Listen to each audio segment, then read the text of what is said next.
अतिवृष्टी होईल किंवा नुकसान होईल, अवकाळी पाऊस होईल, त्याच वर्षी आम्ही सगळ्यात जास्त पैसे कमवतो. म्हणजे ही आम्हाला सुवर्ण संधी असते. रिवाइंड कर. म्हणजे ही जर सीझन क्लिअर राहिला तर आमचं स्किल आम्हाला वापरण्यात उपयोग होणार नाही किंवा त्याचं वापरणं शक्य नाही सर.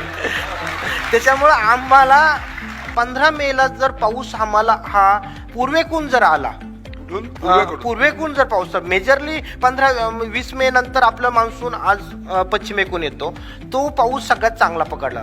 पूर्वेकडून जर पाऊस आला तर ती कल्ल्या चहाच्या मळेवरचा अँथ्रॅक्नोज, आज करपा म्हणला जातो, तो करपा अख्ख्या महाराष्ट्रात अख्ख्या भारतात येतो आणि तिथं डाळिंबाची 70 ते 80% नुकसान ही फक्त पावसाच्या दिशेने होती. मग आम्ही ऑलरेडी जर पावसाचे वारे जर बघितले तर आम्ही ऑलरेडी अँटीबायोटिकचा वापर असेल किंवा कॉपर ऑक्सिक्लोराइडचा वापर असेल किंवा त्याच्यासाठी प्रिव्हेंटिव्ह सॅलिसिलिक ॲसिड असेल, अँटीट्रेस असतील, याचा स्प्रे करतो. ऑलरेडी आम्ही सेफ राहतो.